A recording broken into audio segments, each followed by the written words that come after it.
वो और उसकी माँ सोनी मार्केट से निकले ही थे कि बारिश शुरू हो गई। वहाँ कोई ऑटो वाला नहीं था, इसीलिए वो दोनों माँ बेटी किनारे खड़े होकर बारिश खत्म होने का इंतजार करने लगे कि तभी अचानक एक कार आकर उनके करीब रुकी। शीशे को नीचे करके उसमें बैठे हुए आदमी ने जब उनसे कुछ कहना चाहा, तभी बारिश के शोर में उसकी आवाज़ ठीक से उनके कानों तक नहीं पहुँच पाई। लेकिन वो इतना तो समझ गए थे कि वह आदमी उनसे गाड़ी में बैठने के लिए बोल रहा है। जब गर्दन नीचे करके उस आदमी को उन्होंने गौर से देखा तो फिर उन्हें उसे पहचानते हुए देर न लगी कि यह तो विकास अंकल थे, उसके पापा के एक बहुत पुराने दोस्त। कुछ ही देर में वो दोनों माँ बेटी विकास अंकल की गाड़ी की पिछली सीट पर बैठे हुए थे। विकास अंकल कभी उनके पड़ोस में ही रहते थे, लेकिन कुछ साल पहले वह कॉलोनी छोड़कर करीब की ही एक महंगी सोसाइटी में रहने चले गए। उनके बैठने के बाद गाड़ी स्टार्ट करते हुए विकास अंकल ने पूछा, भाभी घर में सब ठीक तो है ना? उसकी मम्मी ने कहा कि हाँ सब ठीक है, आप बताइए आपकी पत्नी कैसी है और बच्चे वगैरह कितने हैं? विकास अंकल ने जवाब दिया, भाभी जब बीवी ही नहीं है तो फिर बच्चे कहाँ से आएंगे? उसकी माँ ने बड़ी ही हैरानी से पूछा, क्यों, क्या हुआ? आपकी बीवी को जब आप हमारे पड़ोस में रहते थे तभी तो शादी हुई थी आपकी। विकास अंकल ने कहा, वह शादी चल नहीं पाई, 2 साल में ही हम दोनों का तलाक हो गया और पिछले साल ही यह केस खत्म हुआ है और मुझे इसके बदले में 50 लाख रुपए देने पड़े। विकास अंकल की बात सुनकर उसकी माँ ने बड़ी ही हैरानी से उन्हें देखा और फिर उनसे बोली, यह तो बहुत बुरा हुआ, माफ़ कीजिएगा, मुझे इस बात की बिल्कुल भी भनक नहीं थी। विकास अंकल ने कहा कि हाँ, आपको खबर कैसे होगी भी, मैं तो कॉलोनी छोड़कर सोसाइटी में चला गया हूँ और बिजनेस के सिलसिले में अब मैं इतना बिजी रहता हूँ कि कहीं मुझे आने जाने की फुर्सत ही नहीं मिलती। और जब राकेश भाई साहब थे तब उनसे कभी कभार मेरी फ़ोन पर बात हो जाया करती थी। खैर छोड़िए, आप मेरा नंबर ले लीजिए, अगर कभी किसी चीज़ की आपको ज़रूरत हो तो बेझिझक मुझे फ़ोन कर लीजिएगा। विकास अंकल ने उसकी माँ को अपना विजिटिंग कार्ड दिया, जिसे उसकी माँ ने अपनी पर्स में रख लिया और कुछ देर में ही वो दोनों घर पहुंच गए। विकास अंकल उन्हें उनके घर तक छोड़कर वापस चले गए। शराब की लत की वजह से 3 साल पहले उसके पिता का देहांत हो गया था। उसके पिता कोई बेहतर इंसान नहीं थे, उन्हें शराब की लत लगी हुई थी और इसी बुरी लत में उन्होंने अपनी गांव की सारी संपत्ति को बर्बाद कर दिया था। शराब के नशे में वह अक्सर उसकी माँ के साथ मारपीट किया करते थे। उसकी मम्मी उसकी वजह से सब कुछ बर्दाश्त करती रही, क्योंकि तब तक वो बहुत छोटी थी। उसकी परवरिश में किसी भी तरह की कोई कमी ना आए, इसके लिए उसकी माँ दिन रात बहुत मेहनत करती।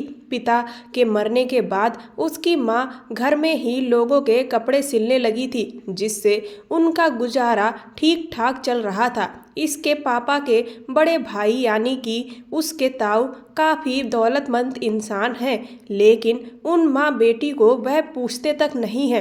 कभी कभार वह लोग मेहमान की तरह घर आते हैं और उनके हाथ में थोड़ी बहुत मिठाइयाँ रखकर सिर्फ फॉर्मेलिटी के तौर पर उन्हें वह सब सामान देकर चले जाते हैं। उसकी माँ की वजह से ही वो आज एक अच्छे कॉलेज तक पहुँच पाई है। कॉलेज घर के नज़दीक ही था, इसीलिए उसने हॉस्टल भी नहीं लिया था। कॉलेज में ही उसे राहुल मिला, जिससे उसकी दोस्ती हो गई और फिर उसकी दोस्ती कब प्यार में बदल गई यह तो उसे पता ही नहीं चला। वो अपनी माँ से सारी बातें शेयर करती थी, लेकिन राहुल वाली बात उसने माँ को नहीं बताई। एक तो उसकी माँ वैसे भी परेशान रहती थी उस पर, अगर वो उन्हें यह बताती कि वो किसी लड़के से प्यार करती है तो शायद वह और भी ज़्यादा दुखी हो जाती। उसके कॉलेज की छुट्टियां पड़ी थीं, इसीलिए अब वो पूरे दिन घर में ही रहती थी और अपनी माँ के काम में थोड़ा बहुत हाथ बटा दिया करती थी। घर के पास ही एक नया मार्केट बनकर तैयार हो रहा था। उसकी माँ उसी मार्केट में लेडीज गारमेंट की एक दुकान करना चाहती थी। इसी सिलसिले में आज वो मार्केट गए हुए थे, जहां विकास अंकल से उनकी मुलाकात हो गई। मार्केट में दुकान खरीदने के लिए उसकी माँ को 5 लाख की जरूरत थी। उसके ताऊ के लिए 5 लाख रुपए कोई बहुत बड़ी रकम नहीं थी और उसकी मम्मी उनसे मांग लेती तो शायद वह दे भी देते, लेकिन उसकी माँ ने ताऊ से रुपए उधार लेना बिल्कुल भी मुनासिब नहीं समझा। वो दोनों माँ बेटी घर में खुशी खुशी रहते थे। उसकी माँ अपनी हर समस्या पर उससे बात करती तो वो भी अपनी कॉलेज लाइफ की बातों को अपनी माँ से शेयर कर लेती थी। 1 महीना बीत गया था। इसी बीच उसकी माँ दुकान के लिए 5 लाख का लोन लेना चाह रही थी। इसीलिए पिछले 1 महीने से उसकी माँ बैंक के चक्कर लगा रही थी, लेकिन बैंक से उन्हें सिर्फ 1 लाख का ही लोन मिल पाया। गोल्ड गिरवी रखकर उसकी माँ ने 1 लाख का और भी इंतजाम किया और यह 2 लाख रुपए शॉप वाले को दे आई। बाकी के 3 लाख रुपयों के लिए उसकी माँ ने उस शॉप वाले से 2 महीने का समय ले लिया, लेकिन अब उसकी माँ को 2 महीने के अंदर ही अंदर 3 लाख का इंतजाम करना था। सुबह उठकर वो अपनी पढ़ाई में मसरूफ हो गई और उसकी माँ किचन में सुबह सुबह खाना बनाते हुए झाड़ू लगा रही थी। कुछ देर में हाथों में झाड़ू लिए वह कमरे में आ गई और बोली, रिया, मेरे दिमाग में एक बात आ रही है। उसने कहा, बोलो माँ।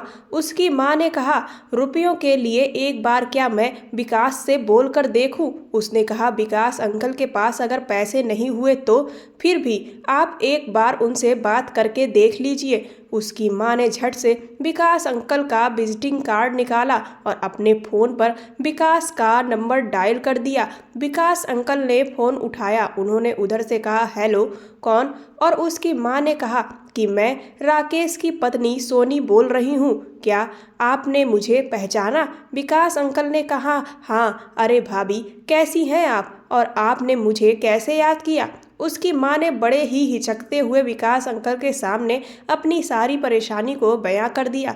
विकास अंकल ने कहा कि भाभी, मैं अभी ऑफिस में हूँ और शाम को लौटते वक्त मैं आपके घर की ओर से ही होता आऊँगा।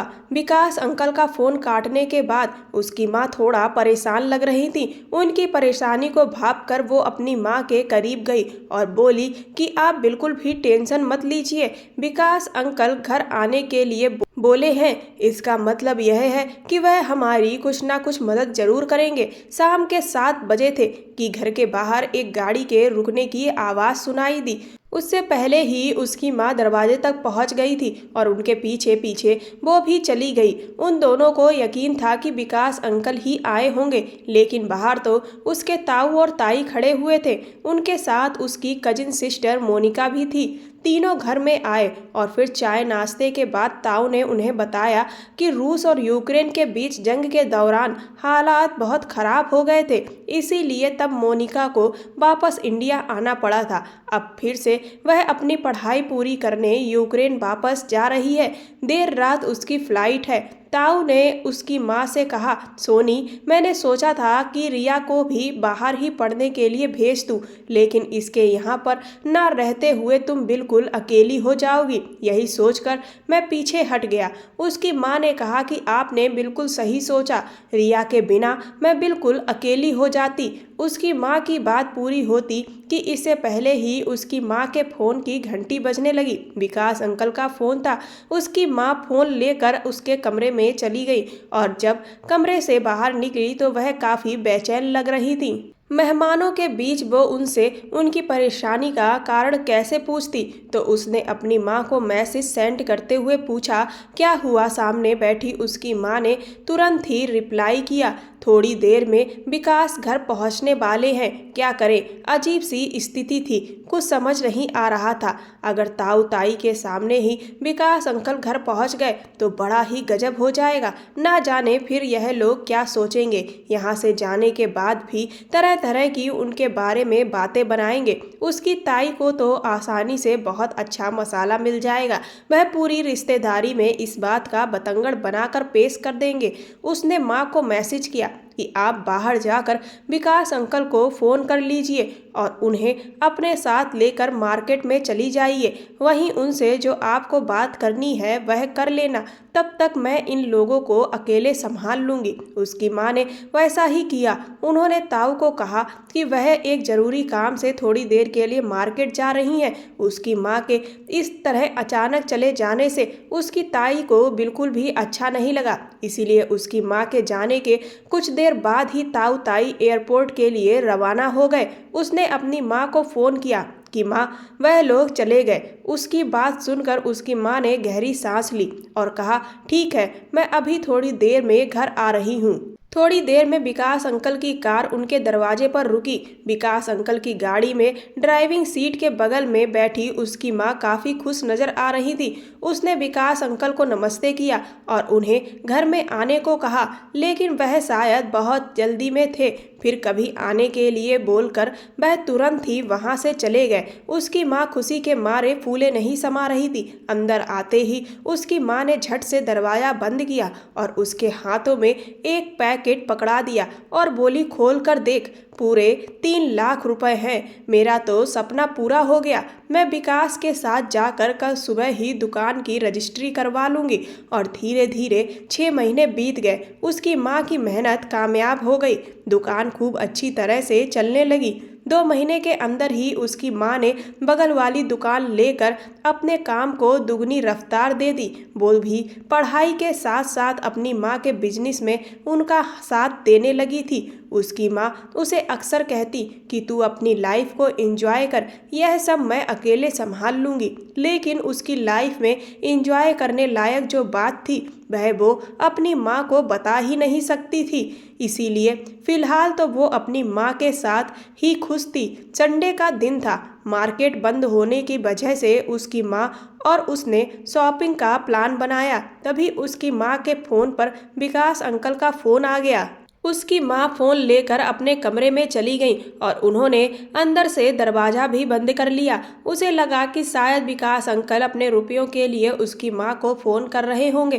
थोड़ी देर में जब उसकी माँ कमरे से बाहर निकली तो उसने उनके चेहरे पर एक अजीब सी खुशी महसूस की। उसने माँ से पूछा, क्या हुआ माँ? विकास अंकल अपने रुपए वापस मांग रहे थे। उसकी माँ ने कहा, अरे नहीं तो पगली, पिछले महीने ही मैं उनके रुपए लौटा रही थी, लेकिन उन्होंने मुझे साफ मना कर दिया। तब मैंने वह रकम बगल वाली दुकान में इन्वेस्ट कर दी।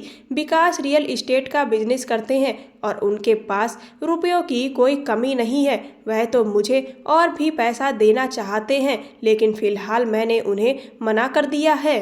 थोड़ी देर पहले ही उसकी माँ और वो शॉपिंग पर जाने की प्लानिंग कर रहे थे, लेकिन विकास अंकल के कॉल के बाद उसकी माँ ने शॉपिंग का प्लान कैंसिल कर दिया और बोली, रिया बेटा, शॉपिंग के लिए हम लोग फिर कभी चलेंगे। मार्केट में मुझे अभी कुछ काम है, इसीलिए मैं वहाँ जा रही हूँ और तुम यहाँ घर पर ही रुकना। यह कहकर उसकी माँ तैयार होने कमरे में वापस चली गई। थोड़ी देर के बाद जब वह कमरे से बाहर निकली तो उन्हें देखकर वो चौंक गई। उसकी माँ ने बड़े ही दिनों के बाद बड़ी खूबसूरत सी साड़ी पहनी थी और वह हल्के से मेकअप के साथ आज गजब की लग रही थी। अपनी माँ का यह रूप देखकर उसे थोड़ी सी हैरानी हुई और वो सोचने लगी कि शायद उसकी माँ और विकास अंकल के बीच मोहब्बत की खिचड़ी पक रही है। उसकी माँ 40 साल की थी और विकास अंकल भी लगभग इतनी ही उम्र के होंगे, तो इसमें कोई बुराई भी नहीं थी। उसकी माँ ने पूरी जिंदगी अपनी ख्वाहिशों का गला घोट कर उसे बड़ा किया। उनके ऊपर होने वाले जुल्मों की वो खुद गवाह थी।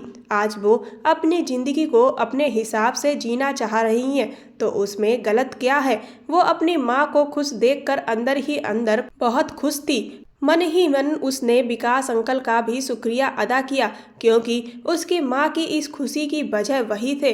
अपनी माँ को इतना खुश देखकर वो भी सोच रही थी कि मोहब्बत भी क्या चीज़ होती है। जिसे मिल जाए उसकी तो ज़िंदगी ही संवर जाती है और जिसे ना मिले तो सब कुछ तबाह हो जाता है। कोई लैला या कोई मजनू यूं ही नहीं बना होगा। मोहब्बत की ताकत ने उसे अमर कर दिया होगा, लेकिन वो अपनी मोहब्बत का क्या करे? उसे भी तो मोहब्बत है, लेकिन उसकी मोहब्बत लैला और मजनू जैसी ही लगती है। उसे जो कभी मिल तो ना पाए लेकिन इतिहास में अमर हो गए। वो यह सब सोच ही रही थी कि बाहर विकास अंकल की गाड़ी का हॉर्न सुनाई दिया और उसकी माँ झट से घर से निकल गई और फिर सीधा रात के 10 बजे ही लौटी। वह बहुत खुश थी। उन्होंने आते ही उसके हाथों को चूम लिया और उससे बोली, सॉरी बेटा, मैं लेट हो गई। तूने खाना खाया? उसने कहा कि नहीं माँ, अभी तो नहीं। मैंने सोचा कि तुम लौटोगी तो हम साथ में ही खाना खा लेंगे। मैंने पनीर बनाया है, खाओगी? निकालूं खाना? लेकिन उसकी माँ बोली कि मैं तो बाहर से खाकर आई हूँ, इसीलिए मैं नहीं खाऊंगी, लेकिन तुम खा लो।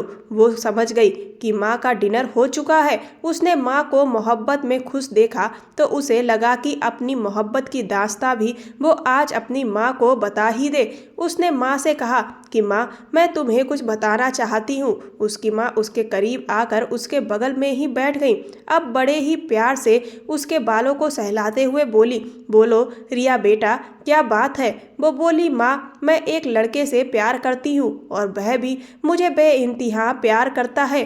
मैंने अब तक आपसे यह बात छुपाई क्योंकि अब तक मेरे अलावा आपका कोई नहीं था। मैं जिंदगी में पहली बार आपको इतना खुश देख रही हूँ। उसकी बातों से उसकी माँ का खूबसूरत चेहरा और भी ज़्यादा खिल गया। फिर वह बोली कि अच्छा अच्छा, ज़्यादा मुझे मक्खन मत लगा और यह बता कि लड़का क्या करता है। वो बोली कि मैं जिस लड़के से प्यार करती हूँ उसका नाम राहुल है। वह अभी मजिस्ट्रेट की तैयारी कर रहा है और यही सूरत में ही रहता है। उसकी बात सुनकर उसकी माँ ने कहा, सच्ची मोहब्बत कभी किसी डिग्री की मोहताज नहीं होती और इसमें ना कोई ऊंच होती है ना कोई नीच। सच्ची मोहब्बत को कभी कोई नहीं रोक सकता। यह बात तूने अब तक मुझे क्यों नहीं बताई? चल अभी के अभी मेरी बात करा राहुल से। उसने माँ के कहने पर तुरंत ही राहुल को फोन लगा दिया और उसे बता दिया कि मैंने माँ को अपने और राहुल के रिश्ते के बारे में बता दिया है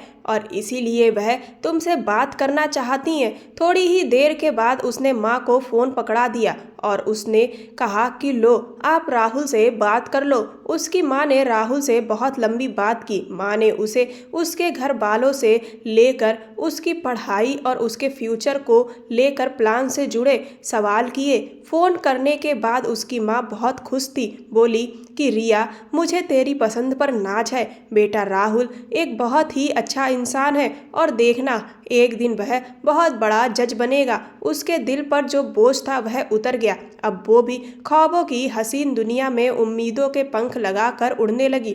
अपने काम से फ्री होने के बाद ज़्यादातर समय उसकी माँ का अब विकास अंकल के साथ ही बीतता। वो घर में ही रहती तो विकास अंकल के ख्वाबों में ही डूबी डूबी सी रहती। हर समय उसे विकास अंकल की ही बातें करती रहती और खाली समय मिलते ही विकास अंकल से फ़ोन पर बतियाने में लग जाती थी। जल्द ही उसकी माँ ने 4 व्हीलर भी ले लिया। वो हैरान थी कि उसकी माँ ने इतनी जल्दी ड्राइविंग आखिर कैसे सीख ली। उसकी माँ ने उसे भी ड्राइविंग सिखा दी। अब तो वो दोनों माँ बेटी अपनी गाड़ी से ही शॉप पर जाते और कभी कभी मन करता तो कार लेकर कहीं भी निकल जाते, खूब मस्ती करते। सुबह 8 बजे तक उसकी माँ अपनी कार से शॉप पर जाने के लिए मार्केट से निकल जाती। अक्सर रिया आराम से पहुंचती या कभी कभी नहीं भी पहुंचती। उसके ना रहने पर भी उसकी माँ सब कुछ अच्छे से हैंडल कर लेती। इश्क और मुश्क छुपाए नहीं छुपते। उसके ताऊ उस सोसाइटी में रहते थे जिसमें विकास अंकल का घर था। उसकी मम्मी और विकास अंकल के बीच पक रही मोहब्बत के पुलाव की गंध उसकी ताई तक पहुंच चुकी थी। सुबह जब वो बाथरूम में थी कि तभी उसकी माँ की आवाज़ आई, रिया बेटा, मैं शॉप के लिए निकल रही हूँ। तुम्हारा मन करे तो तुम आराम से दुकान पहुँच जाना।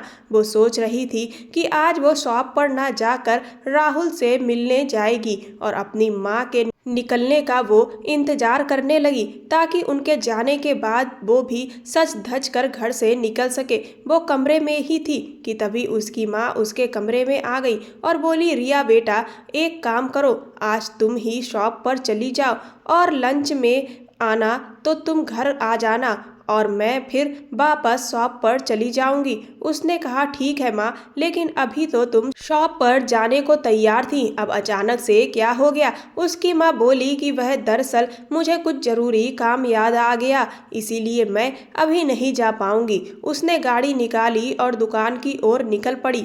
जब वो दुकान पर पहुंची तो उसे याद आया कि वो शॉप की चाबियां तो लाना ही भूल गई है। शॉप से घर की दूरी केवल 3 किलोमीटर की थी। उसने फिर से गाड़ी स्टार्ट की और घर के लिए निकल पड़ी। घर पहुंची तो देखा कि घर के बाहर विकास अंकल की गाड़ी खड़ी हुई है। वो अपनी माँ के जरूरी काम को अच्छी तरह से समझ गई थी। उसने उन लोगों को डिस्टर्ब करना ठीक नहीं समझा, लेकिन शॉप की चाबियां लेना भी जरूरी था। उसने घर के बाहर से ही अपनी माँ को फोन लगाया और उनसे कहा कि मैं चाबी घर पर ही भूल आई हूँ। उसकी पूरी बात सुने बिना ही उसकी माँ ने कहा कि बेटा, तुम अभी घर पर मत आना, मैं जरूरी काम से बाहर आई हुई हूँ। और वो फिर से शॉप पर पहुँच गई और अपनी माँ के जरूरी काम से फ्री होने का इंतजार करने लगी। आधे घंटे में उसकी माँ शॉप पर पहुँच गई। उसने माँ से कहा कि आज तुम दुकान संभालो, अब मैं जा रही हूँ। उसकी माँ बोली कहाँ जा रही हो? उसने कहा कि मुझे भी बहुत ज़रूरी काम है। और फिर वो पहुँच गई राहुल के फ्लैट पर। शाम को जब वो घर पहुँची और फ्रेश होकर रात के खाने की तैयारी में जुट गई कि तभी उसके दरवाजे की घंटी बजी। ताऊ और ताई आए हुए थे। दोनों ही सोफे पर बैठ गए और उसने दोनों को गिलास में पानी दिया और बोला कि आपके लिए चाय बनाकर लाती हूँ। तभी ताई बोली कि नहीं, चाय की कोई ज़रूरत नहीं है, तुम मेरे पास यहाँ बैठो क्योंकि मुझे तुमसे कुछ बात करनी है। उन्होंने उसे अपने बगल में बिठा लिया और बोली देखो रिया, अक्सर बच्चे बिगड़ते हैं तो उनकी शिकायत उनके माँ बाप से की जाती है, लेकिन जब माँ बाप ही बिगड़ रहे हो तो उनकी शिकायत किससे की जाए? क्या उनके बच्चों से की जाए? कैसा बेगैरत जमाना हो गया है। देखो बेटा, तुम समझदार हो, इसीलिए मैं यह बात तुम्हें समझा रही हूँ। तुम अपनी माँ को कंट्रोल करो, उनकी वजह से सोसाइटी में हमारी बहुत नाक कट रही है। उसने कहा क्यों, ऐसा क्या कर दिया माँ ने? ताई ने कहा कि अरे हमारी सोसाइटी के रहने वाले विकास के साथ तेरी माँ आजकल खुलेआम घूम रही है और तू पूछ रही है कि ऐसा क्या किया तेरी माँ ने? पानी तो अब सर से ऊपर गुजर गया है। तब हम दोनों ने यह फैसला किया कि तेरे कानों तक हम यह बात पहुंचाएं। तेरी माँ को फ़ोन भी किया था तो वह शॉप पर थी और उसी ने बताया कि तू घर पर है, इसीलिए फिर हम सीधे तेरे पास ही चले आए। ताई और ताऊ ने काफ़ी देर उसे समझाने की कोशिश की और उसे तरह तरह की बातें बताई और उसके बाद वह लोग चले गए। उनके जाते ही उसने माँ को फ़ोन किया। उसकी माँ घर आई तो उसने उन्हें पूरी बात बता दी। वह उसे कुछ भी नहीं बोली और अपने कमरे में चली गई। अगले दिन सुबह उठकर उसने माँ से कहा कि माँ, मैं आपके साथ हूँ, आपने कुछ भी गलत नहीं किया, इसीलिए आपको किसी की भी परवाह करने की ज़रूरत नहीं है। जब हम मुसीबत में थे तब इन लोगों को हमारी कोई भी चिंता नहीं थी, लेकिन अब हमारी वजह से उनकी नाक कट रही है। इसीलिए माँ, आप जो भी कर रही हैं वह सही कर रही हैं, आप बिल्कुल भी फिक्र मत करिए। सुबह हो चुकी थी और अपनी माँ को उदास देखकर उसने माँ को हौसला देने की कोशिश की, लेकिन उसकी माँ टूट चुकी थी। कल से उनके चेहरे का रंग गायब था। उसकी माँ फिर से वही पुरानी सोनी लगने लगी थी जो कभी गमों के तले दबी हुई थी। कुछ दिन बीते तो उसने महसूस किया कि उसकी माँ ने विकास अंकल से दूरियां बना ली थी। उसने माँ से कई बार बात करने की कोशिश की, लेकिन वह इस बारे में अब कोई भी बात करना ही नहीं चाहती थी और बात बात पर उसे भी डांट देती थी। उसके फ़ोन पर राहुल का फ़ोन आता तो उसकी माँ को अब अच्छा नहीं लगता। कुछ समय पहले तक उसकी माँ को मोहब्बत से मोहब्बत हो गई थी, वही उसकी माँ मोहब्बत को बड़ी ही ग्रहण की नज़र से देखने लगी थी। उसकी माँ पूरी तरह से बदल चुकी थी, ना हंसना बोलना सब बीते जमाने की बात हो गई थी। वो अपनी माँ को इस रूप में नहीं देख सकती थी। उसने भी सोच लिया था कि अब उसे क्या करना है। एक दिन उसकी माँ के शॉप पर चले जाने के बाद उसने विकास अंकल को फ़ोन लगाया और उसने उनसे अपनी मां के हालातों पर बात की। उन्होंने बताया कि सोनी ने उनके 3 लाख रुपए लौटा दिए हैं और बातचीत बंद कर दी है। अब वह फोन नहीं उठाती और ना ही कभी फोन करती है। विकास अंकल की बातें सुनकर उसे गहरा दुख हुआ। उसने उनसे सीधा सवाल किया कि अंकल, आप सच सच बताइए कि क्या आप मेरी माँ से प्यार करते हैं। इस सवाल पर विकास अंकल खामोश हो गए। उसने फिर से पूछा, आप क्या चाहते हैं अंकल, क्या आप मेरी माँ से शादी करने की हिम्मत रखते हैं। विकास अंकल ने जवाब दिया, हाँ, मैं सोनी से शादी करना चाहता हूँ, लेकिन पिछले कुछ दिनों से सोनी पूरी तरह से बदल चुकी है। एक दिन सोनी उसकी सोसाइटी में उसके साथ थी और हमें आपके ताऊ ने देख लिया था। उन्होंने फिर पूरी सोसाइटी में इस बात का बतंगड़ बनाकर पेश किया और तभी से सोनी ने मुझसे बात करनी बंद कर दी थी। अब तो वह ना तो मेरा फ़ोन उठाती है और ना ही मुझसे मिलने आती है। अब तुम ही बताओ कि इसमें आखिर मेरी क्या गलती है, मैं क्या करूं, बताओ रिया। उसने कहा, ठीक है, कल संडे है, क्या आप कल सुबह मेरे घर आ सकते हैं। विकास अंकल ने सुबह घर आने का कहकर फ़ोन काट दिया। रात को उसकी माँ घर आई तो उसने माँ को कुछ भी नहीं बताया। सुबह हुई तो वो जल्दी उठ गई। आज संडे था, इसीलिए उसने माँ को नहीं जगाया। सुबह के 8 बजते ही विकास अंकल घर पहुंच गए। उनकी आवाज़ सुनकर उसकी माँ भी अपने कमरे से बाहर आ गई और आके विकास की ओर हैरानी भरी नज़रों से देखते हुए बोली कि तुम यहाँ क्या लेने आए हो। विकास अंकल कुछ कहते कि तभी रिया बोल पड़ी, माँ, विकास अंकल को मैंने बुलाया है। उसकी यह बात सुनकर उसकी माँ को बहुत गुस्सा आ गया और वह उससे बोली कि तुमने मुझसे बिना पूछे किसी को घर में बुलाने की हिम्मत कैसे करी।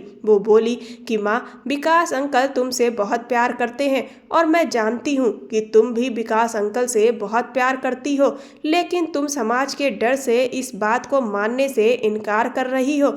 याद करो, जब हम मुसीबत में थे तब यह ही लोग हमें पूछते भी नहीं थे, तब इन्हीं विकास अंकल ने हमारी मदद की थी।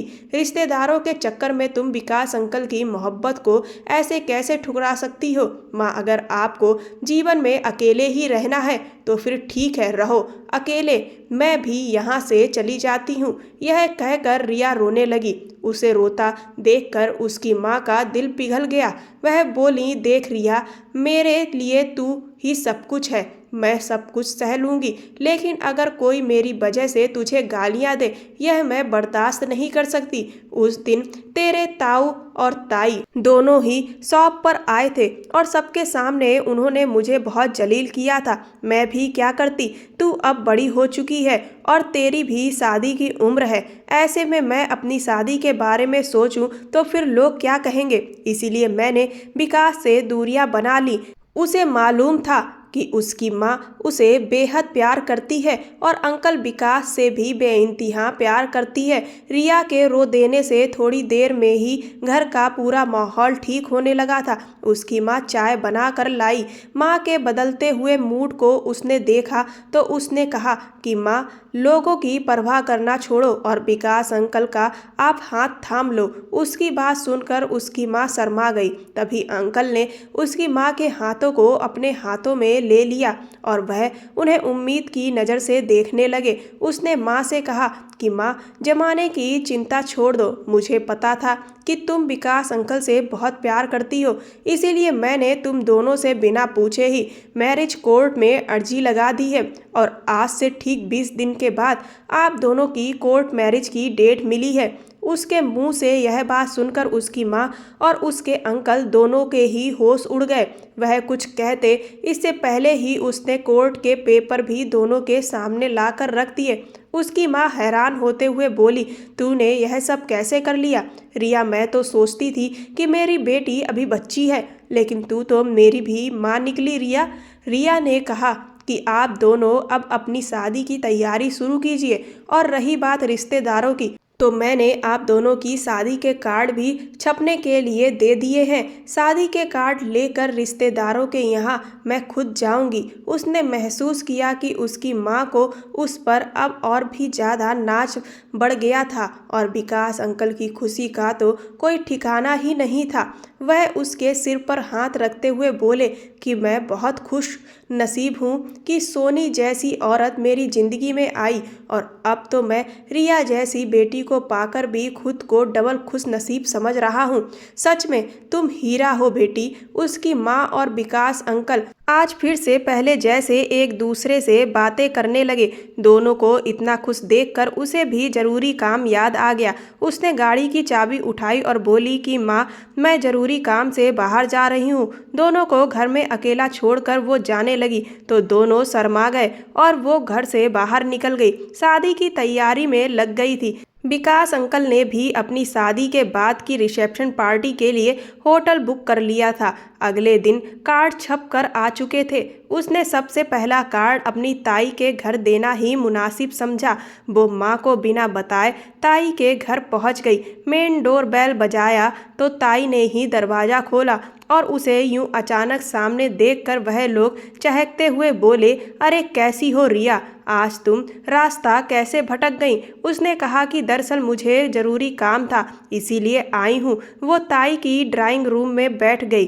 ताई बोली, उस दिन तेरे पास से होकर मैं तेरी माँ की शॉप पर गई थी और फिर मैंने उसे काफ़ी समझाया कि यह सब ठीक नहीं है। घर की बच्चियों की शादी की उम्र में अगर माँ ही इस तरह की हरकतें करेगी तो फिर यह कितनी शर्म की बात है। इससे बच्चों पर बुरा असर पड़ता है। उस दिन की बात का काफ़ी असर हुआ है तेरी मम्मी पर। लगता है वह सुधर गई हैं। मैं तेरी माँ की जिठानी हूँ। अगर वह गलत रास्ते पर जाएगी तो फिर मेरा फ़र्ज बनता है कि मैं उसे सही रास्ते पर लेकर आऊँ। बोल, चाय पिएगी? उसने कहा, नहीं बड़ी मम्मी, मैं थोड़ा जल्दी में हूँ। वो ताई का लेक्चर सुनने नहीं आई थी। उसने सीधे कार्ड निकाला और उनके हाथों में थमाते हुए बोला, बड़ी मम्मी, यह शादी का कार्ड है, इसे रख लीजिए। आप शादी में बड़े पापा के साथ ही आइएगा। कार्ड देखकर ताई के चेहरे पर मुस्कुराहट झलकने लगी। बोली, अरे लड़का भी देख लिया और शादी भी तय कर ली और तू मुझे अब बता रही है। खैर छोड़, यह तो बड़ी ही खुशी की बात है। बता मेरा दामाद करता क्या है? वो खड़ी हुई और दरवाजे तक पहुंच गई। उसने ताई से कहा, लड़का रियल एस्टेट का बिजनेस करता है ताई, और वह आपका दामाद नहीं है। आप कार्ड को अच्छे से पढ़ लीजिएगा, मैं जा रही हूँ। वो अपने घर आ गई और उसने माँ को सब कुछ बता दिया। वो दोनों जोर जोर से हंस रहे थे क्योंकि कार्ड पढ़ने के बाद ताई पर क्या बीत रही होगी यह तो वो दोनों ही जानते थे। उसकी मम्मी की शादी वाले दिन वो लोग जिले की मैरिज कोर्ट में पहुंच गए। उसकी माँ और विकास अंकल दोनों मैरिज मजिस्ट्रेट के सामने खड़े हुए थे। उसकी माँ की ओर से गवाह के रूप में उसने साइन किया। उनके मार्केट के कई लोग भी शादी में शामिल हुए थे। शादी के जोड़े में उसकी माँ किसी हीरोइन से कम नहीं लग रही थी। कोर्ट से निकलते ही वो लोग गाड़ी में बैठे। एक बार फिर से वो दोनों माँ बेटी विकास अंकल की गाड़ी में थे, लेकिन अब उसकी माँ अगली सीट पर विकास अंकल के साथ बैठी थी और वो पिछली सीट पर बैठी थी। दोनों की खूबसूरत जोड़ी को देखकर वो बेहद खुश हो रही थी। उसकी माँ ने कहा, रिया, अब तू राहुल से कब मिलवाएगी? उसका एग्ज़ाम फाइनल हुआ कि नहीं? अभी तक वो बोली, माँ उसका एग्ज़ाम क्लियर हो गया है और वह मजिस्ट्रेट भी बन गया है। उसकी माँ बोली, इतनी बड़ी खुशखबरी तूने मुझे अभी तक क्यों नहीं बताई और उसे शादी में क्यों नहीं बुलाया? उसने माँ से कहा, अभी तो आप दोनों राहुल के सामने ही खड़े थे। मैरिज कोर्ट का जो जज था वह राहुल ही तो था। वह थोड़ी देर में ही घर पहुंच जाएगा। आप दोनों को बधाई देने वाला था, लेकिन उसने कहा कि वह आप लोगों को सरप्राइज़ देना चाहता है, लेकिन आपने पूछा तो मैंने राहुल का सरप्राइज़ यहीं पर ख़त्म कर दिया। उसकी माँ की खुशी का तो ठिकाना ही नहीं था। माँ के साथ विकास अंकल भी बेहद खुश नज़र आ रहे थे। उसकी माँ शाम तक घर पर ही रही और फिर शाम को वह अपने दूल्हे विकास के साथ घर जाने के लिए तैयार होने लगी। आज एक बेटी अपनी माँ को विदा कर रही थी। रिया की माँ चली गई और फिर वो और राहुल घर में अकेले ही रह गए। कुछ समय के बाद ही राहुल ने अपने घर वालों से उसके बारे में बात कर ली और फिर उसकी और राहुल की भी शादी बहुत ही धूमधाम से हो गई। आज वो भी अपने प्यार के साथ बहुत खुश है और उसकी माँ भी। दोस्तों, एक माँ अपने बच्चे के लिए वह सब झेलती है जिसका हमें अंदाजा भी नहीं होता। इसीलिए बच्चों का भी फर्ज बनता है कि वह भी अपने माँ बाप की खुशियों का ध्यान रखें। याद रखिए कि दूसरे की भावनाओं को समझना भी एक कला होती है, और अगर आप में यह कला है तभी आप इंसान कहलाने के हकदार हैं, क्योंकि इस दुनिया में सभी को खुश रहने का हक है और अपने जीवन को अपने पसंदीदा साथी के साथ जीने का भी अधिकार है। बच्चों को भी यह अधिकार है और माँ बाप को भी यह अधिकार है। प्रेम करने की कोई भी उम्र नहीं होती है। कहानी पसंद आई हो तो चैनल को सब्सक्राइब कर वीडियो को लाइक कर दें और वीडियो को ज़्यादा से ज़्यादा शेयर करें। धन्यवाद।